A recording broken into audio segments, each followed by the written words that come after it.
나라가 있었습니다. 옛날에는 영국에 속해 있는 식민지였었는데요. 그 스코틀랜드 어느 마을에 아주 혈기가 왕성한 두 명의 청년이 있었습니다. 그런데 너무나 젊고 혈기가 왕성하다 보니까 이 혈기 왕성함을 잘 절제했으면 좋았을 텐데 이것을 절제를 못하고 그만 이 두 명의 청년이 남의 농장에 들어가서 양을 훔치고 나오다가 그만 붙잡히고 말았어요. 그런데 그 당시에는 이렇게 도둑질을 하다가 붙잡히게 되어지면 어떤 형벌이 있었냐면 인두로 S라는 글자를 멀겋게 달아오르게 해가지고 이마에다 꽉 찍어주는 겁니다. 그러면 이게 무슨 뜻이냐면 S는 영어로 스틸러라는 뜻이에요. 이게 뭐냐면 이 사람은 도둑놈이다라는 뜻이에요. 그러니까 이 두 명의 청년들이 자기의 양이 아닌 남의 양을 훔치고 나오다가 현행범으로 붙잡혔으니 이건 꼼짝없이 잡히게 된 것이죠. 그래서 두 명의 청년이 너무나 안타깝게도 그 당시에 풍습에 따라서 형벌로 S라는 글자가 새겨진 인두로 이마에 그 S 글자를 새겨지게 되어져. 얼마나 이게 부끄러운 일입니까? 누구나 그 두 명의 청년의 이마에 S라는 글자를 볼 때마다 저 사람은 도둑질하다 잡힌 도둑놈이구나 라는 거 아니까 이게 얼마나 수치스럽고 부끄러워요. 그래서 한 명의 청년이 난 이 마을에서 도저히 살 수 없다. 내가 이렇게 부끄럽고 이 수치스러운 모습 가지고 내가 어떻게 이 마을을 살아갈 수가 있겠냐. 이 마을에서 나는 다른 마을로 가겠다 라고 하고 한 청년은 떠나갔습니다. 그런데 다른 한 청년은 그 마을을 떠나지를 않았어요. 그 마을에서 그가 자리를 잡고 살아갑니다. 오랜 시간이 지났습니다. 어느 날 마을 어귀에서 두 명의 아이들이 있었는데 저 멀리서 지팡이를 집은 한 노인이 걸어오는 겁니다. 너무나 나이가 들어서 머리는 백발이 되었고 눈은 침침하고 지팡이를 의지하지 않고는 걸어 다니지 못하는 노인이었는데 그런데 아이들이 얘기합니다. 야, 저기 저 할아버지가 오신다. 저 할아버지가 어떤 분인지 너 알아? 난 모르겠는데 우리 아버지가 말하는데 말이지 저 할아버지의 이마에 있는 저 S라는 글자는 세인트, 성자, 너무나 그 삶이 아름답고 귀하고 존귀해서 저 이마에 S라는 글자, 세인트라는 글자를 새겨놓은 거래. 그래, 맞아. 저 할아버지는 누구한테나 다 존경받는 할아버지잖아. 누구한테나 칭찬받는 할아버지시잖아. 라는 말을 이 아이들이 주고받는 사이에 그 노인이 그 곁을 지나갑니다. 젊은 날 혈기왕성한 그 젊음의 끼를 주체할 수 없어서 남의 양 위에 들어가서 양을 훔치러 나왔다가 도둑놈으로 낙인이 찍혀져 S라는 글자 스틸러 도둑놈이라고 그렇게 낙인이 찍힌 인생을 살았던 그 한 사람이 그 마을에 오랫동안 삶을 살아가면서 그가 변화했던 것이지. 그가 새로워졌던 것입니다. 스틸러 도둑놈에서 세인트 성자 예수님을 닮은 사람으로 삶이 변하게 되었다는 것입니다. 사랑하는 여러분, 복음의 능력은 무엇일까요? 예수님을 믿는 삶의 가장 큰 축복은 무엇이라고 생각합니까? 그것은 다른 것이 아니라 복음의 능력은 우리의 삶을 변화시킨다는 겁니다. 이 세상 어떤 것으로도 변하지 않는 사람들이 예수님을 만나면 변합니다. 복음을 들으면 그들이 바뀝니다. 이것이 복음의 능력인 것이죠. 오늘 우리가 읽은 이 누가복음 19장에 보게 되어지면 예수님을 만남으로 말미암아 그의 인생이 완전히 바뀐 한 사람이 등장을 합니다. 그 사람의 이름은 우리가 너무나 잘 아는 삭개오라는 사람입니다. 삭개오 잘 아시지요?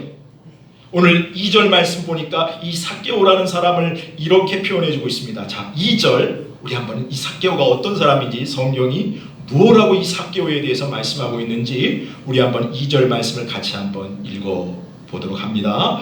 삭개오라 이름하는 자가 있으니 세리장이요 또한 부자라. 자, 삭개오를 이렇게 설명하고 있어요. 삭개오라 이름하는 자가 있으니 이 사람은 직업이 뭐래요? 세리장이고, 또 그 사람에 대해서 성경이 뭐라고 얘기하냐면 이 사람은 부자다 이렇게 얘기하고 있어요. 자, 여러분 오늘 본문에 등장하는 사람의 이름이 나오는데 삭개오라는 이름이 등장하네요. 이 삭개오라는 이름의 뜻은 정말 좋습니다.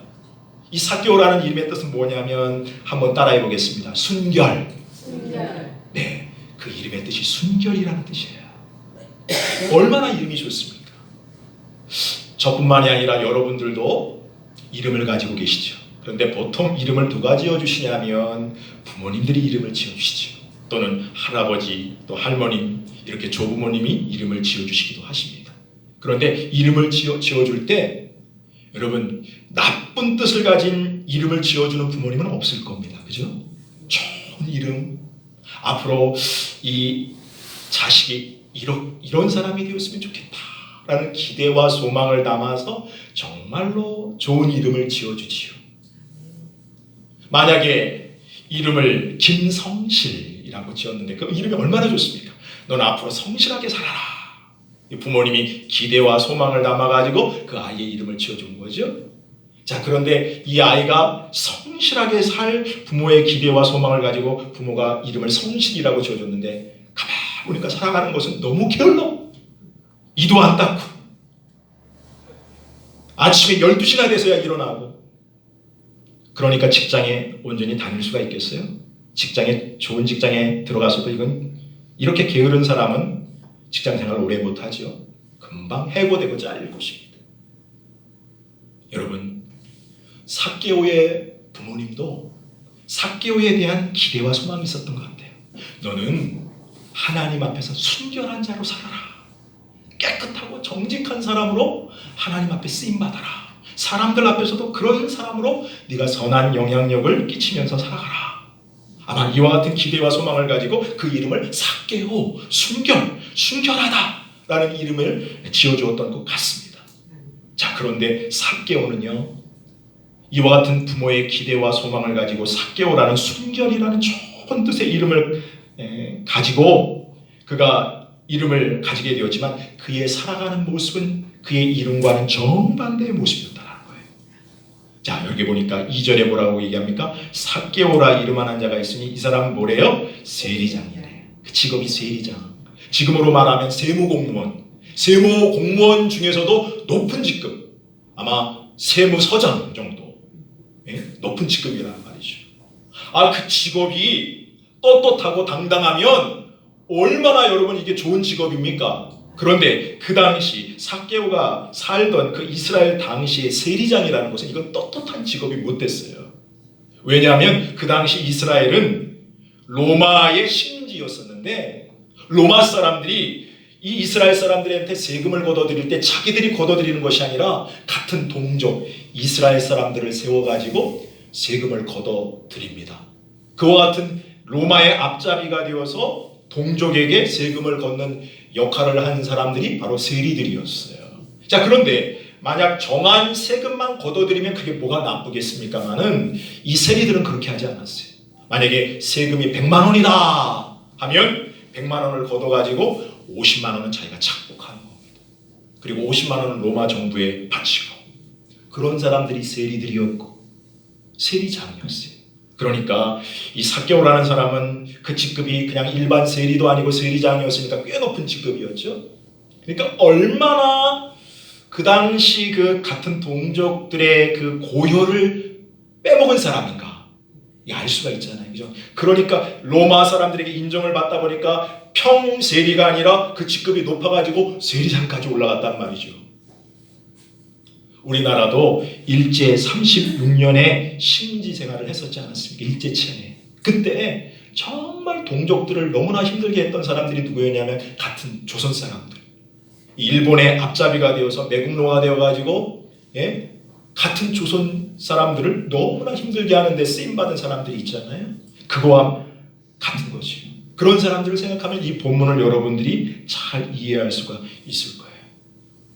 삭개오는 순결하다, 순결이라는 참 좋은 이름을 가지고 있었는데 삶은, 현실은 전혀 그 이름과는 어울리지 않는 로마의 정부의 앞잡이가 되어서 다른 이스라엘 사람들을 괴롭히고 고요를 빼먹고 그리고 그 세금 중에서 많은 부분을 착복해서 부자가 되어진 그와 같은 사람이었노라고 성경은 삭개오에 대해서 오늘 설명해 주고 있다는 것입니다. 여러분, 여기서 삭개오가 부자였다라는 이 말을 왜 성경이 말씀해 주었을 것 같습니까? 이 말은 삭개오가 돈만 아는 사람이었다라는 거예요. 돈이 이 삭개오의 인생의 전부였다라는 거예요. 돈이 삭개오의 모든 삶을 판가름하는 기준이었다라는 거예요. 그래서 오늘 삭개오는 세리장이었고 부자였다, 이렇게 말씀하고 있습니다. 여러분, 만약 여러분이 부자이셔가지고요, 집을 2층 집을 멋있게 지었어요. 그러면 어떻습니까? 여러분, 집을 예쁘게 지었으면 이건 누구한테 좀 보여주고 싶잖아요, 그죠? 자랑하고 싶잖아요. 사람들에게는 누구에겐가 인정받고 싶은 욕구가 있거든요. 그런데 여러분, 삭개오는 돈만 있었어요. 돈만. 주위에 친구들이 하나도 없었어요. 삭개오하고 함께 삶을 나누고 함께 이웃이 되고 친구가 되려고 하는 사람이 하나도 없었다는 거예요. 돈은 많이 있었는지 모르지만 삭개오의 인생 가운데 함께 사랑을 나누고 격려를 나누는 사람은 그 한 사람도 없었다는 거죠. 외로운 인생이죠. 제가 총신대 신학대학원을 이제 들어가기 위해서 친구들하고 시험 준비를 했을 때 신학대학교 4학년 때 대학교 앞에 하숙방을 하나 얻었습니다. 친구들끼리 돈을 모아가지고, 야, 우리 1년 동안 이제 공부를 열심히 해서 우리 신학대학원을 들어가야 되는데 우리 좀 시간도 아낄 겸 우리 학교 앞에 하숙집을 하나 얻자. 그래가지고 4명의 친구들이 의기투합해서 하숙방을 하나 얻었어요. 그런데 이제 저녁 때가 되어지면 말이죠, 출출합니다. 신학생들이 뭐 돈이 있습니까? 고작 할 수 있는 것이라고는 라면을 사다가 라면을 끓이는 일밖에 없는데, 그런데 서로 간에 눈치를 보는 거예요. 무슨 눈치를 보냐? 라면 끓이기가 싫은 거죠. 라면 끓이는 그 시간에 자기는 한자 더 공부하면 자기한테 유익이 되니까 이 서로 간에 눈치를 저렇게 보더라고요. 그래서 안 되겠다. 내가 하지 뭐. 제가 라면을 끓이기 시작했습니다. 저녁마다.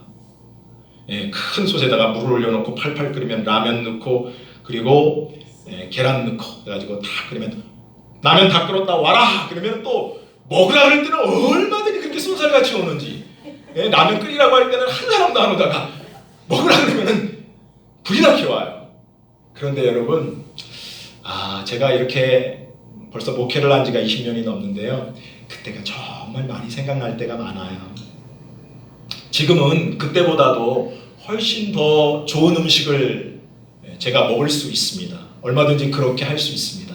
그런데 그때 먹은 그 라면의 맛을 잊지를 못해요. 왜 그런가? 같이 먹으니까요. 뭐 반찬이라고는 김치 하나밖에 없습니다.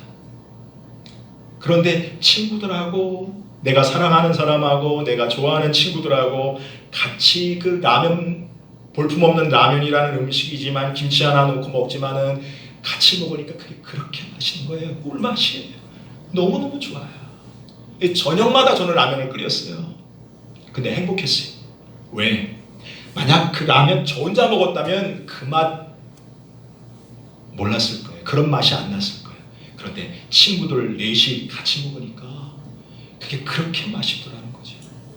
여러분, 하나님께서는 우리가 이 세상을 살아갈 때 그렇게 살아가게 만드셨습니다. 아담을 보시고 독초하는 것이 좋지 못하다, 이렇게 말씀하셨잖아요. 하나님은 우리가 다른 사람들과 더불어 살아가도록 우리를 만드셨어요. 자, 그런데 오늘 이 삭개오는요, 그와 같은 인생을 살아가지를 못합니다. 그와 같은 기쁨을 맛보지를 못합니다. 오직 그에게 있어서 모든 전부는 돈밖에는 없어요. 돈이 인생의 전부예요. 명품 옷을 걸쳤는지는 모르지만 최고급 세단 좋은 자동차를 끌고 다니는지는 모르지만 좋은 집을 지었는지는 모르지만 누구 하나 그가 야 좋은 집 지었네 대단하다 박수 쳐주는 사람도 없고 칭찬해주는 사람도 없고 알아주는 사람도 없어요. 쌩 지나가 버립니다. 그게 그의 인생에 남게 되어진 전부였었어요. 얼마나 외롭습니까 여러분? 얼마나 쓸쓸한 인생입니까 여러분? 그런데 이와 같은 너무나 쓸쓸하고 외로운 인생을 살아가고 있는 삭개오에게 놀라운 변화가 일어나는 그와 같은 여러분 계기가 일어납니다. 그게 무엇이냐면 3절에 있는 말씀이에요. 자, 3절 삭개오의 인생 가운데 놀라운 하나님의 은혜가 임하게 되어지는 계기가 도대체 무엇이었을까? 자, 3절 말씀을 같이 한번 읽어보겠습니다. 그가 예수께서 어떠한 사람인가 하여 보고자 하되 키가 작고 사람이 많아 할 수 없어. 자, 그런데 이 삭개오의 삶에 놀라운 하나님의 은혜가 임하게 되어지는 계기가 있었는데 그게 무엇이냐면 삭개오의 마음속에 어느 날 예수님을 알고 싶다라는 마음이 생기게 되었다는 거예요. 아마도 삭개오도 예수님에 대한 들려오는 소문을 들었을 것이 분명합니다. 아, 예수라는 사람이 말이야 문둥병을 고쳤대. 안진뱅이도 일어서게 했대. 아, 그런데 예수라는 사람 말이야 창기나 세리 이와 같은 사람들의 친구래. 사람들은 창기, 세리 이와 같은 사람들을 싫어하고 멀리하는데 예수님이라는 사람은 그렇지가 않대. 언제나 그와 같은 사람들을 위로하고 그들의 친구가 되어준대.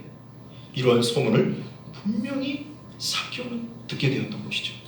그래서 삭개오는 너무나 궁금했어요. 모든 사람들이 로마 정부의 앞잡이가 되어서 세금을 착복하고 그 돈으로 부자가 되어진 나라를 팔아먹는 이 세리의 직업을 가지고 있는 이 삭개오와 같은 나 같은 사람 만나주지도 않고 대화도 안 하고 사람같이 여기지 않는데 아니 소문을 들어보니 예수라는 분은 전혀 그렇지 않은 거예요. 자기와 같은 세리들을 용서하고 친구가 되어주고 그리고 함께 식사하고 그리고 하나님의 말씀을 전해주는 이 놀라운 소문을 듣게 되었을 때 삭개오는 예수님에 대한 궁금증이 생기게 되어집니다. 그래서 오늘 3절에 뭐라고 얘기합니까? 그가 예수께서 어떠한 사람인가 하여 보고자 하였다. 여기서 중요한 말은 그가 즉 예수님께서 어떠한 사람인가 하여 보고자 하였다라는 말입니다. 마음속에 주님을 만나고 싶은 마음이 있는 거예요. 주님이 어떤 분이신가 알고 싶은 마음이 있는 것입니다. 여러분 이게 은혜입니다. 아멘. 여러분 그렇습니다. 내 마음에 하나님을 더 알고 싶다. 주님을 정말 만나고 싶다. 주님과 더 가까이 하고 싶다. 이와 같은 마음을 주시는 것 또한 내 마음대로 되어지는 것이 아니라 여러분 무엇입니까? 하나님께서 저와 여러분에게 주신 은혜인 줄로 믿으실 수 있기를 주님의 이름으로 축복합니다. 그래서 2020년이 벌써 이제 시작되어져서 이제 12일이 지났는데 여러분 2020년 한 해에는 저와 여러분들의 삶에 이와 같은 은혜가 더 풍성하게 임할 수 있기를 주님의 이름으로 축복합니다. 하나님 더 알고 싶습니다. 하나님의 그 하나님 되심을 더 깊이 경험하고 싶습니다. 내가 하나님 앞에 더 가까이 나아가고 싶습니다. 이와 같은 하나님께서 주시는 은혜가 저와 여러분들 가운데 더 풍성히 임하여서 우리가 이 삭개오의 마음 가운데 하나님께서 은혜 주셔서 주님을 정말로 그분이 어떠한 분이신가 알고자 하였던 것과 같이 우리의 삶에 주님을 머리로만 하는 것이 아니라 우리의 삶에 경험하는 놀라운 간절한 마음이 우리 가운데 있을 수 있기를 주님의 이름으로 축복합니다. 제가 참 좋아하는 성경 말씀 가운데 시편 107편 9절 저가 사모하는 영혼을 만족하게 하시며 줄인 영혼에게 좋은 것으로 채워주신도다. 주님이 말씀하셨어요. 하나님은 사모하는 영혼을 만족하게 하여 주시는 분이십니다. 줄인 영혼에게 좋은 것으로 채워주시는 하나님이시라는 거예요. 우리의 마음에 그와 같은 은혜 있다면 하나님께서 우리의 삶을 더 예수님 닮아갈 수 있는 삶으로 인도하여 주실 줄로 믿습니다. 우리에게 이와 같은 은혜가 간절한 우리 안에 샘솟은 치는 그와 같은 샘물과 같이 더욱더 풍성한 하나님을 찾고 하나님의 은혜를 간구할 수 있는 삶이 되어질 수 있기를 주님의 이름으로 축복합니다. 자, 그런데 문제는 무엇인가? 정말 예수님 보고 싶고 예수님 만나고 싶었는데 삭개오에게는 두 가지 문제 때문에 예수님을 만나기 어려운 사항이 있었어요. 그게 무엇이냐면 3절 보니까 삭개오는 키가 작았다라고 얘기합니다. 이건 삭개오가 가지고 있는 문제죠. 그죠? 다른 누군가가 가지고 있는 문제가 아니라 삭개오 본인이 가지고 있는 문제인데 그는 키가 작았어요. 두 번째 문제는 뭐냐면 사람이 많았어요. 예수님을 만나보자 보고자 하는 사람들이 삭개오뿐만이 아니라 수많은 사람들이 모여들었기 때문에 예수님이 지나가시더라도 키가 작은 삭개오가 예수님을 볼 수도 없고 만날 수도 없을 뿐만 아니라 너무나 많은 사람들이 둘러싸여 있어서 그 인파를 헤집고 예수님 앞으로 나아갈 수 없는 그와 같은 외적인 환경이 있었다라는 겁니다. 여러분, 오늘 저와 여러분의 삶도 마찬가지죠. 우리에게 하나님 마음에 은혜를 주셔서 우리에게 은혜를 주셔서 정말 예수님 더 닮고 싶고 예수님 더 만나고 싶고 정말로 내가 신앙생활 제대로 하고 싶은데 이렇게 신앙생활 제대로 하고 싶은 그와 같은 마음 가지고 이제 신앙생활 제대로 하려고 해보니까 이게 우리 앞에 문제들이 많이 찾아오더라는 거지. 그렇습니다. 우리가 정말로 신앙생활 제대로 하고 싶은 마음 가지고 살려고 하면 우리 안에 이렇게 삭개오가 처하고 있는 내가 가지고 있는 문제, 키가 작은 문제, 그리고 두 번째 사람들이 많이 모여있는 외적인 환경과 같은 환경이 뒷받침을 해주지 않아요. 그와 같은 외적인 문제들이 우리를 둘러쌀 때가 많다는 거예요. 자, 그런데 중요한 것은 무엇이냐면 하나님께서는 내가 가지고 있는 한계라든가 내가 가지고 있는 것이 참 연약한 모습임에도 불구하고 또 내가 처한 환경들이 너무나 힘들고 어려워서 주님을 찾기에 어려운 환경임에도 불구하고 그 가운데서도 하나님께서 우리를 위해서 예비해 두신 은혜가 있다는 겁니다. 그게 무엇일까요? 4절에 있는 말씀을 한번 다시 볼 수 있기를 바랍니다. 4절 말씀 같이 읽겠습니다. 시작. 앞으로 달려가서 보기 위하여 돌무화과 나무에 올라가니 이는 예수께서 그리로 지나가시게 되미로라. 여러분, 삭개오는요 예수님 정말 보고 싶었고 만나고 싶었지만 키가 작아서 예수님 볼 수가 없었어요. 그가 가지고 있는 한계였었어요. 그리고 외적인 환경은 수많은 사람들이 둘러싸고 있었기 때문에 예수님 볼 수도 없고 예수님 지나가는 그 길에 예수님을 만날 수도 없었어요. 그런데 바로 그 자리에 뭐가 있었느냐? 옛날 성경에는 뽕나무라고 되어져 있는데 오늘 이 개역개정 성경에는 보니까 돌무화과 나무라는 말로 오늘 이 말씀이 번역이 되어져 있는데 거기에 돌무화과 나무가 있었다는 겁니다. 그래서 그 돌무화과 나무에 오늘 이 삭개오가 올라가서 지나가시는 예수님을 볼 수 있게 되었다는 거죠. 여러분, 그렇습니다. 한번 생각해 보세요. 아마도 이 나무는 누군가가 심어 놓았을 것이 분명합니다. 그죠? 그런데 한 1년 전쯤에 심어 놓은 나무가 아니라는 것을 우리가 어디서 알 수가 있냐면 오늘 이 삭개오가 그 나무에 올라갔다라고 얘기하고 있어요. 그러니까 성인 삭개오가 키는 자 같지만 성인이잖아요. 어른이잖아요. 이 성인 삭개오가 올라갈 정도의 나무였다라면 이 나무는 큰 나무였다라는 겁니다. 작은 나무가 아니라 아마 10년이 더 된 나무일 수도 있고요. 성경에는 이 나무가 몇 년 된 나무였는지는 자세하게 나오지 않았기 때문에 어쩌면 100년 전에 심겨진 나무였을지도 모르죠.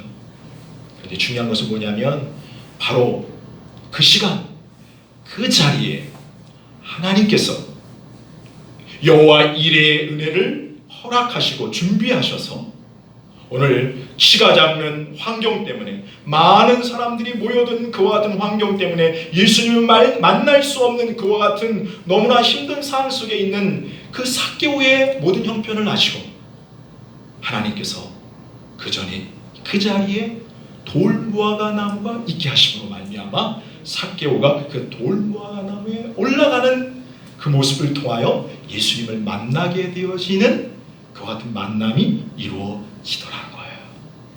사랑하는 여러분, 그렇습니다. 저와 여러분 가운데 하나님이 은혜 주셔서 우리가 더 하나님의 은혜를 구할 때 우리가 처해 있는 환경은 삭개오처럼 어렵고 힘든 환경일 수 있습니다. 그리고 외적인 환경도 너무나 예수님 앞으로 더 가까이 가는 것을 방해하는 요인들이 너무나 많을 수도 있지만, 그러함에도 불구하고 예수님께서는 저와 여러분들을 위하여 예비해 놓으신 하나님의 은혜가 있음을 여러분 믿으실 수 있기를 바랍니다. 돌무화과 나무가 그 자리에 있었던 것 같이 하나님께서는 여러분들을 돕기 위해서 때로는 사람을 보내주시기도 합니다. 때로는 환경을 하나님께서 열어주시기도 합니다. 하나님께서 예비해 놓으신 은혜가 있다라는 거예요.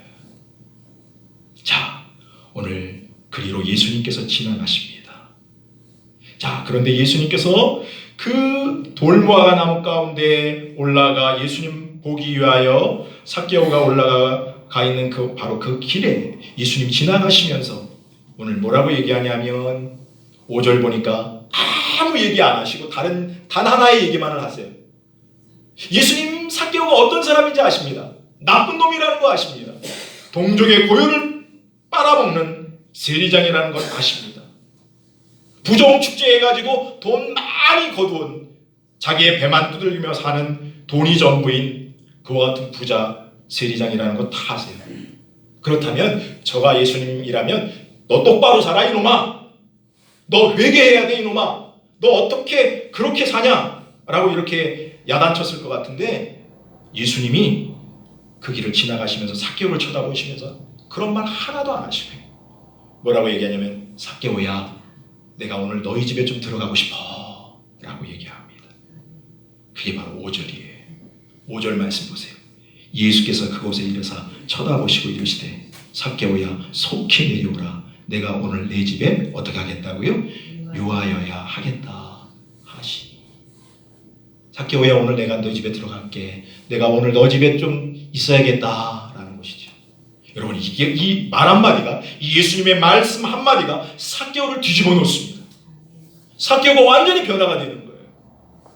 어느 누구도 사람 취급하지 아니하고, 어느 누구도 사람으로 인정해 주지 않고, 어느 누구도 친구가 되어주지 않고, 어느 누구도 자기 집에 찾아와 주지도 않고, 대화 한마디 하지 않는 이와 같은 외톨이 인생, 쓸쓸한 인생 살아가는 그와 같은 삭개오에게 예수님 지나가시는 길에 그 삭개오의 모든 것 아시면서도 너 왜 이따위로 살아? 라고 얘기하실 법한데 주님은 그런 얘기 하나도 안 하시고 내가 오늘 내 집에 유하여야겠다.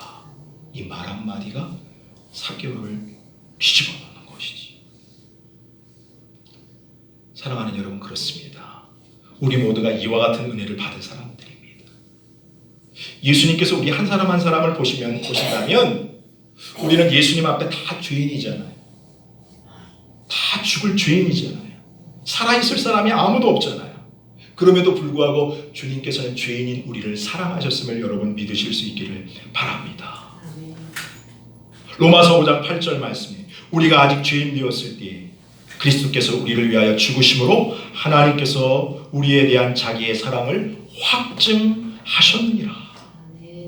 여러분, 하나님의 당신의 사랑을 어느 때에 확증하셨는가? 우리가 무슨 의로움이 있을 때, 우리가 의인이 되었을 때가 아니라 우리에게 아무런 의로움이 없고 주님의 눈으로 봤을 때 그 죄로 말미암아 죽을 수밖에 없는 죄인이었을 때에도 주님이 우리를 사랑하셨다는 거예요. 난 너를 사랑해. 난 너를 용서해. 그래서 예수님을 이 땅에 저와 여러분들을 위해서 보내주심으로 우리를 향한, 이 죄인인 우리를 향한 하나님의 사랑을 주님께서 보여주셨다는 것이죠. 사랑하는 여러분, 오늘 이 말씀, 삭개오야 속히 내려오라, 내가 오늘 내 집에 유하여야 하겠다라는 이 말씀이 바로 이 말씀인 거예요. 삭개오야, 나는 너를 너무나 잘 알아. 네가 죄인인 것도 알아. 그러나 나는 너를 사랑한다. 다른 사람이 너를 다 멀리하고 너를 다 싫어하고 그리고 너를 사람 취급하지 않는다 하더라도 나는 너를 사랑한다. 이게 바로 내가 내 집에 유하여야 하겠다. 죄인임에도 불구하고 예수님이 인간의 모습을 입으시고 이 땅에 찾아오셨지 않았습니까? 그것은 바로 우리와 함께 하시기 위한 임마누엘, 하나님이 우리와 함께 하십니다. 죄인임에도 불구하고 우리의 죄를 용서하시고 우리와 함께 하시기 위해서 그분이 찾아오신 것이죠. 이것이 바로 은혜인 것입니다. 우리가 무언가 잘나서가 아니라 우리가 하나님 앞에 내세울 것이 있어서가 아니라 죄인임에도 불구하고 우리를 사랑하시는 하나님의 일방적인 사랑 때문에 우리가 하나님과 동행하며 살아갈 수 있음을 늘 감사하시며 살아갈 수 있는 저와 여러분들이 되실 수 있기를 바랍니다. 삭개오가 이 말 한마디에 뒤집어집니다. 완전히 변화가 되어집니다. 그래서 오늘 6절에 보니까 급히 내려와서 예수님을 즐겁게 영접합니다. 자, 그런데 이 삭개오의 모습과는 정반대의 모습을 보여주고 있는 무리들이 있었습니다. 그것이 그 사람들이 누구냐 하면 바로 거기에 둘러싸고 있는 무사람들이었어요. 자, 이 사람들이 어떤 반응을 보였을까요? 7절 말씀을 같이 한번 읽어봅니다. 시작. 무사람이 보고 수군거려 이르되 저가 죄인의 집에 유하로 들어갔도다 하더라. 자, 여기에 보니까 무사람들이 보고 어떻게 했대요? 수군거렸다 라고 얘기합니다. 수군거렸다. 여러분, 어디에서나 수군수군하는 사람들이 있더라고요. 보니까 교회 안에서도 있어요. 제가 목회를 하면서 경험해 보는데, 그런데 여러분, 정말 정직한 말, 아름다운 말은요 수군수군하면서 하지 않습니다. 절대로. 덕이 되지 않고 해가 되는 말을 항상 수군수군하면서 합니다. 여러분, 이런 성도 없어요. 집사님, 우리 교회는 참 좋은 교회죠. 우리 목사님은 참 좋은 목사님이죠. 이렇게 수군수군하면서 말하지 않습니다. 항상 좋은 말과 떳떳한 말과 축복스러운 말은 당당하게 합니다. 우리 목사님 참 좋은 목사님이시죠. 우리 교회는 참 좋은 교회죠. 이렇게 대놓고 얘기합니다. 그런데 항상 수군수군하는 건 뭔가, 이거는 좋은 말이 아닐 때 수군수군하는 거예요. 여러분, 교회 안에서 수군수군함이 없어야 됩니다. 근데 없으면 참 좋겠는데 어느 곳에서나 이 수군수군하는 것이 있어요. 로마서 1장 29절에 보니까 로마서 말씀을 통해서 사도 바울이 뭐라고 얘기하냐면 하나님의 진노가 불의로 진리를 막는 모든 경건하지 않은 사람들에게 임하게 되어지는데, 그 경건하지 않은 사람들의 모습 가운데 뭘 얘기하냐면 로마서 1장 29절에 이렇게 얘기해요. 곧 모든 불의, 추와, 탐욕, 악의가 가득한 자요, 시기, 살인, 분쟁, 오늘 사기가 가득한 자요. 그 다음에 제가 말씀을 읽다가 놀랐어요. 뭐가 나오냐면 수군수군하는 자요, 이런 말이 나와요. 그러니까 하나님께서 보실 때에 경건하지 않은 하나님의 진노를 받을 수밖에 없는 그와 같은 모습 가운데 어떤 모습이냐면, 여러분, 추악, 탐욕, 악의, 이거는 하나님의 분노가 임하는 게 당연하다고 생각하는데 놀랍게도 수군수군함이 있다라는 거예요. 교회 안에서 하나님의 영광, 하나님께 영광이 되지 못하고 덕을 세우지 못하고 다른 사람들에게 있어서 정말로 그게 축복스럽지 못한 말이라면 여러분, 입을 닫으시는 게 덕입니다.